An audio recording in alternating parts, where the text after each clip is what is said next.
हम लोग जैव प्रक्रम के अंदर हम लोग जानेंगे वहन के बारे में।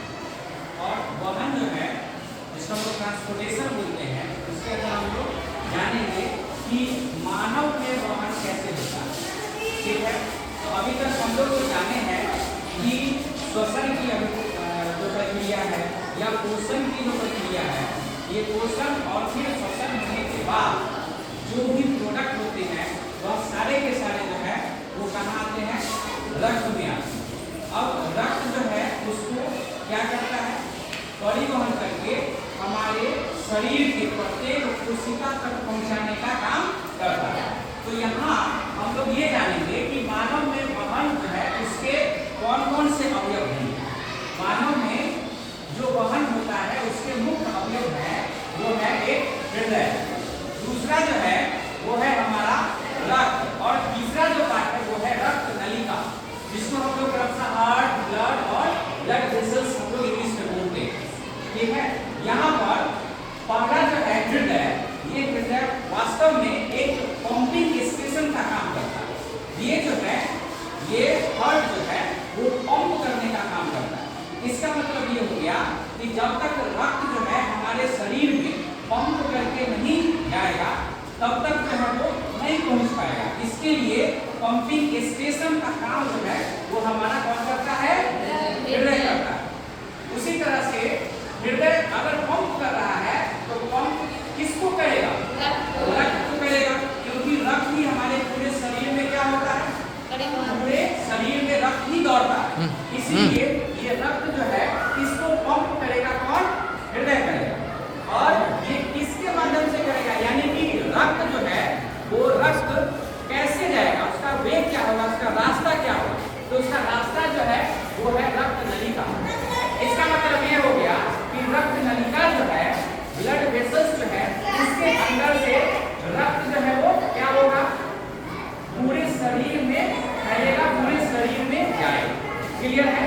अब यहाँ हम इस फिगर में क्या देख रहे हैं, इसमें ये जो हम राउंड जो देख रहे हैं इसको हम लोग मानते हैं कि ये एक कोशिका है। यह क्या है, कोशिका है।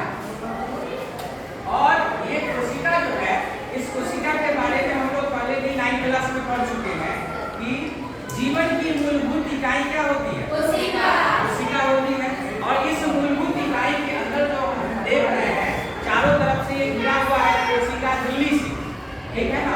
ये चारों ओर से जो है किससे घिरा हुआ है, कोशिका झिल्ली से घिरा हुआ है। और इस कोशिका झिल्ली के अंदर जो हम लिक्विड पार्ट देख रहे हैं इसको हम लोग बोलते हैं कि ये है कोशिका द्रव। और इसी कोशिका द्रव में जो श्वसन अगर होता है, वो श्वसन होने के बाद जो ऑक्सीजन आता है वो इसी कोशिका द्रव में आता है।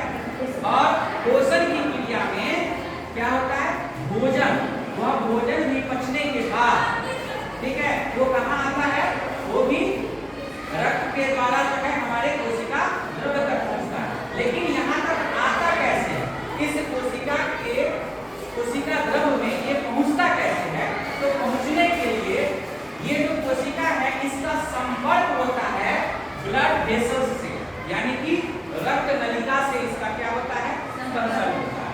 अब यहाँ पर यही हम देख रहे हैं ये जो रक्त नलिका है ये किस तरह से कंसर्ट किए हुए। यहाँ हम देख रहे हैं एक मोटा जो है वो नली है। इस नली को हम लोग बोलते हैं, ये है धमनी। इसको हम लोग क्या बोलते हैं, धमनी है। इसको अंग्रेजी में हम लोग बोलते हैं कि ये आर्टरी है। क्या है ये, आर्टरी। और इस धमनी के द्वारा शुद्ध रक्त का परिवहन होता है। किस रक्त का परिवहन होता है, शुद्ध रक्त का। अब बात आती है कि शुद्ध रक्त जो है वह क्या होता है, शुद्ध रक्त जो है वह क्या होता है, वैसा रक्त जिसमें ऑक्सीजन मिला हुआ होता है उसको हम लोग क्या बोलते हैं, वो शुद्ध रक्त है। इसका मतलब ये हो गया कि वैसा रक्त जो क्या है, ऑक्सीजन को लेकर के जा रहा है, उसको हम लोग बोलते हैं कि वह शुद्ध रक्त है। और शुद्ध रक्त हमेशा किसमें, धमनी में ही बहता है। तो ये धमनी है